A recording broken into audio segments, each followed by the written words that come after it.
Welcome to our in-depth look at ureteral perforation. The ureter, a vital tube connecting the kidney to the bladder, is susceptible to injury. Ureteral perforation, simply put, is a hole or tear in the ureter wall. This seemingly small injury can have significant consequences if left untreated, impacting kidney function and overall health. Join us as we explore the causes, symptoms, diagnosis, and management of this condition. So, what causes a ureteral perforation? The etiology is varied, but often iatrogenic, meaning it's a result of medical intervention. Ureteroscopy, a procedure using a thin scope to visualize the ureter and treat conditions like kidney stones, is a relatively common culprit. Other procedures that can cause perforation include open surgeries near the ureter, such as hysterectomies or bowel resections. External trauma, like a car accident or a fall, can also lead to ureteral injury, although less frequently. Rarely, underlying conditions like ureteral tumors or severe infections can weaken the ureteral wall and predispose it to perforation.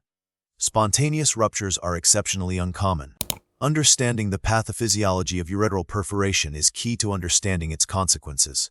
When the ureter is perforated, urine leaks out of the urinary tract and into the surrounding tissues of the retroperitoneum or abdominal cavity. This urine extravasation triggers an inflammatory response. The body attempts to wall off the leaked urine, leading to the formation of a urinoma, a collection of urine outside the normal urinary channels.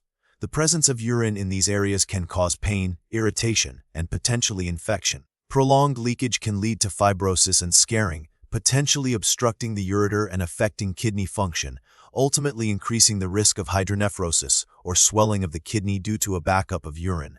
Precise epidemiological data on ureteral perforation is limited due to its varied causes and often underreported nature. However, it is estimated that ureteral injury to approximately 0.11% of ureteroscopic procedures. The incidence following open surgical procedures near the ureter is also relatively low, but higher in complex or revision surgeries. While men and women are generally equally susceptible to iatrogenic causes, women may face a slightly higher risk during certain gynecological surgeries. The incidence of ureteral perforation due to trauma depends on the prevalence of traumatic injuries in a specific population. The signs and symptoms of ureteral perforation can be subtle and often overlap with symptoms of the underlying condition being treated. Patients may experience flank pain, abdominal pain, or nausea and vomiting. Fever and chills may indicate infection. Blood in the urine or hematuria can also be present. In some cases, patients may notice swelling or a palpable mass in their abdomen, which could be a urinoma. However, it's important to note that some perforations may be asymptomatic, particularly if they are small or if the urine leak is contained. Delayed diagnosis can lead to more severe complications. Diagnosing ureteral perforation requires a high index of suspicion, especially in patients who have recently undergone urological or abdominal procedures. Imaging studies are crucial for confirmation. A CT scan with intravenous contrast, also known as a CT urogram, is the gold standard. It allows visualization of the ureter and identifies the site of perforation by demonstrating contrast extravasation, where the contrast leaks outside the ureter. A retrograde pyelogram, where contrast dye is injected directly into the ureter via a catheter, can also be used, especially if a CT urogram is inconclusive or contraindicated. Ultrasound may detect a urinoma, but is less sensitive for identifying the perforation itself. Blood tests may show elevated white blood cell count if infection is present. Ureteral perforations can be classified based on their severity and the mechanism of injury. A grading system, such as the American Association for the Surgery of Trauma AST Ureteral Injury Scale, is sometimes used. This scale ranges from grade I, a hematoma or minor laceration without extravasation, to grade V, complete ureteral transection or devascularization. Perforations can also be classified as iatrogenic, traumatic, or spontaneous based on the cause.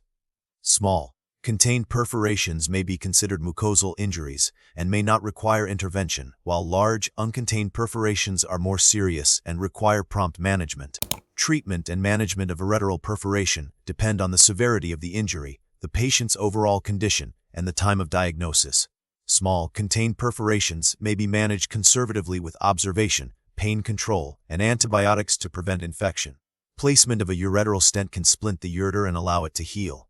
Larger perforations, or those associated with significant urine leakage or infection, typically require surgical intervention.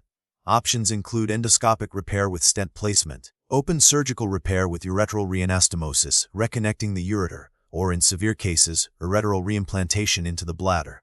Nephrostomy tube placement, a tube inserted directly into the kidney to drain urine, may be necessary to divert urine flow and promote healing. The timing of intervention is crucial to minimize complications. While not always preventable, certain measures can reduce the risk of ureteral perforation. In the context of ureteroscopy, meticulous surgical technique and careful manipulation of instruments are paramount.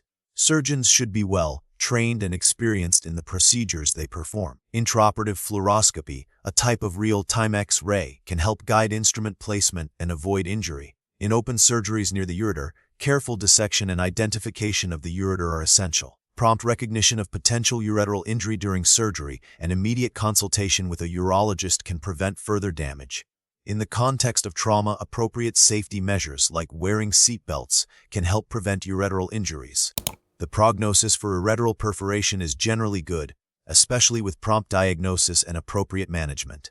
Most patients can expect full recovery of kidney function and resolution of symptoms. However, delayed diagnosis or inadequate treatment can lead to long-term complications such as ureteral stricture, narrowing of the ureter, hydronephrosis, and chronic kidney disease. Research is ongoing to improve techniques for both preventing and treating ureteral perforations. Advances in endoscopic surgery and stent technology are offering less invasive options for repair. Furthermore, studies are exploring the use of tissue sealants and regenerative medicine approaches to enhance ureteral healing. Early detection and prompt intervention remain the cornerstone of successful management.